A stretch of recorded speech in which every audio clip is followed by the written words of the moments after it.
porque es muy lindo sentirse recibida, no como me han recibido estos 2 días anteriores, que también me recibieron fantásticamente en el departamento y en el curso que estuve dando, sino sentir que un viejo colega, él dice que soy de la fundadora, eso lo hace solamente para decir que soy más vieja que él, nada. Siempre ha tenido esas intenciones de pegarle a uno en la cara, ¿verdad? Nada, yo lo acepto. Pero de verdad, gracias por sus palabras, y también agradecer muy especialmente a Carlos García de Rosa por la invitación que me hizo para estar hoy acá con ustedes, reflexionando acerca del momento por el cual atraviesa la comunicación en nuestro país, a partir de esa cuasi derogación de la Ley de Servicios de Comunicación Audiovisual.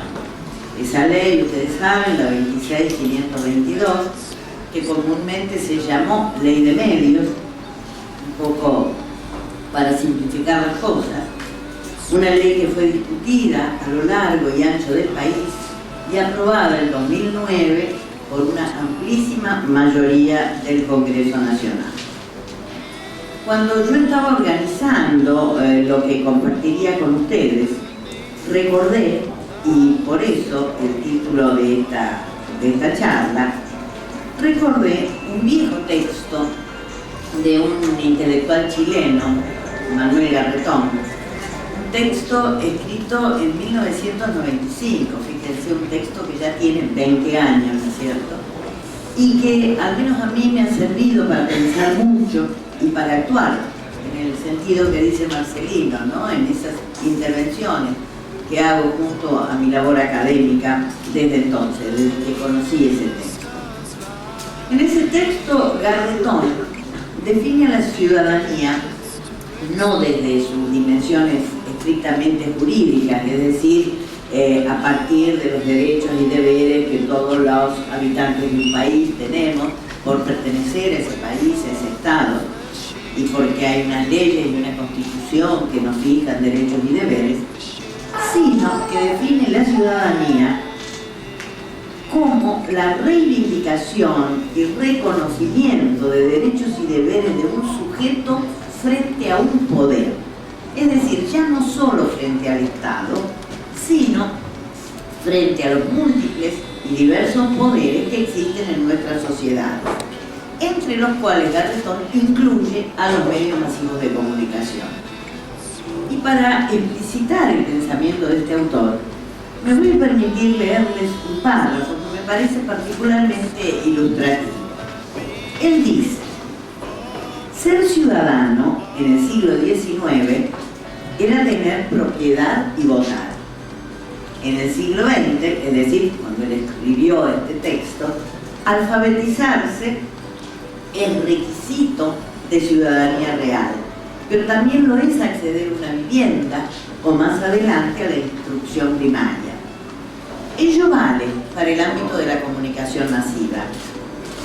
Y se pregunta, ¿hay un equivalente del voto o del alfabeto en ese campo? ¿Cómo se es ciudadano frente a un medio de comunicación? Porque, dice él, una cosa es que gracias a la información que aumenta el poder ciudadano y que se obtiene a través de la televisión o de la prensa, se pueda controlar o limitar el poder militar o el poder económico o cualquier poder fáctico que distorsiona a la ciudadanía. Y otra cosa es cómo se controla al que maneja la información, es decir, cómo frente a ese poder se es ciudadano. Esa es la cuestión. Esa es la pregunta crucial, por lo menos una pregunta que yo vengo trabajando hace mucho tiempo. ¿Por qué? Porque sabemos bien que la reivindicación de derechos, la posibilidad de demandar el cumplimiento y la ampliación de derechos en sociedades de régimen democrático, pero tan desiguales como la nuestra, es decir, sociedades donde la existencia, la vigencia de la democracia no asegura los derechos, esa posibilidad, digo, de demandar que se cumplan y que cada vez haya más derechos, solo es posible cuando se consigue aparecer en el espacio público para decir las palabras que nombran, no digo con total libertad, pero por lo menos con cierta autonomía, esos derechos, esas demandas, las necesidades, las esperanzas de quienes justamente por aparecer y expresarse en el espacio público se convierten efectivamente en ciudadanos. Y no porque lo diga una ley o la Constitución, sino porque irrumpen en el espacio público y dicen: acá estamos, estos somos, queremos ser de determinada manera. En otras palabras, lo que digo es que en nuestras sociedades mediatizadas, la irrupción de la ciudadanía en el espacio público es impensable al margen o sin tener en cuenta a las tecnologías de la información y de los medios masivos. Y por eso estoy tan de acuerdo con lo que decía Marcelino recién.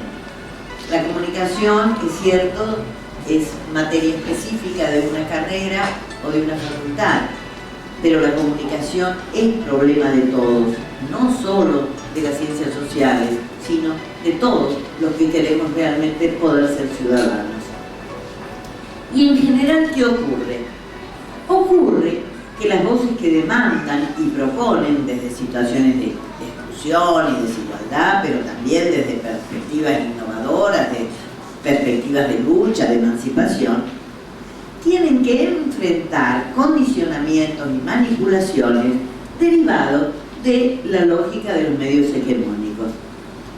Especialmente tienen que enfrentar las consecuencias que tiene la concentración de medios en relación con los derechos a expresarse, a informarse, de grandes mayorías sociales, pero también de algunas minorías. Yo no sé si ustedes recuerdan, a lo mejor sí, porque bueno, tuvo alcance público, fue televisada en vivo y en directo. No sé, digo, si ustedes recuerdan aquella audiencia pública de la Corte Suprema de Justicia de la Nación, luego de la cual se ratificó la constitucionalidad de la hoy prácticamente derogada Ley de Servicios de Comunicación Audiovisual. Esa audiencia se realizó en agosto de 2013 y las partes en pugnas, es decir, el Estado por un lado y el Grupo Clarín por el otro, que era el grupo que había impugnado varios artículos de la ley, fueron convocados por la Corte Suprema para argumentar sus posiciones. En esa ocasión, uno de los llamados amicus curiae, es decir, los amigos del tribunal, los amigos de la Corte, que son las personas que por una parte y por la otra van a exponer argumentos, uno de esos amigos del tribunal presentado por el Grupo Clarín fue Luis Pardo. ¿Quién es Luis Pardo? Es un señor que integra una asociación que se llama ADEPA. A lo mejor algunos de ustedes saben que ADEPA es la Asociación de Entidades Periodísticas de la Argentina. Entre otras cuestiones, ¿qué planteó él? Planteó, y lo cito textualmente, que las medidas antimonopólicas deben asegurar la libertad económica y la libertad de expresión. Y por eso sostuvo, y de nuevo son palabras de él, palabras textuales, que en el caso de declararse la constitucionalidad de la ley, se producirían efectos indeseables en términos de pluralismo y se precarizaría la sustentabilidad de los medios privados. Esa curiosa asociación planteada por Pardo entre libertad económica y libertad de expresión, como las dos libertades a tutelar por cualquier medida antimonopólica, nos resulta tan curiosa si recordamos que en aquella misma audiencia el argumento fuerte que utilizaron los representantes legales del Grupo Clarín para solicitar la inconstitucionalidad de la ley se fundamentaba en la escala de negocios, es decir, en la dimensión que tenía que tener la empresa para que el grupo siguiera operando y expresándose. Una situación que decían se vería alterada si se tenían que adecuar, es decir, si tenían que reducir el tamaño de la empresa y el tamaño del alcance de sus medios según lo que disponía la ley. Para Pardo y los gerentes y abogados del Grupo Clarín, la concentración, el monopolio mediático es, en suma, la garantía de su poder de expresión que ellos denominan libertad. Esto me gustaría que quede claro. Y me gustaría que quede claro porque lo que quiero plantear ahora es que ese es un argumento que tenemos que cuestionar. ¿Desde dónde cuestionar? Bueno, hay distintos lugares de donde cuestionarlo.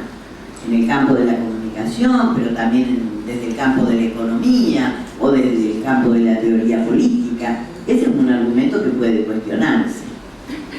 Y la verdad es que yo creo que tenemos que empezar a prepararnos para cuestionarlo, porque a juzgar por lo que están expresando los oradores oficiales de los foros que está organizando la comisión, que está redactando actualmente el anteproyecto de la ley que se va a llamar de comunicaciones convergentes, con la cual se va a reemplazar la ley de servicios de comunicación audiovisual. Esas ideas que expresaron en esa audiencia los abogados y representantes del Grupo Clarín son las que van a tender a naturalizarse e imponerse como legítimas. Es decir, que la concentración de medios asegura que las empresas de medios tengan el poder y la libertad de expresarse, y por eso debe permitirse la concentración. Yo digo que tenemos que prepararnos para cuestionar ese argumento, y ese es, si ustedes quieren, el primer modo de ser ciudadanos ante los medios. El reconocer que el derecho que tiene una empresa de desarrollarse mercantilmente no puede confundirse con la libertad ni con la posibilidad de expresarse si pensamos la comunicación como un derecho humano y en consecuencia un derecho de todos.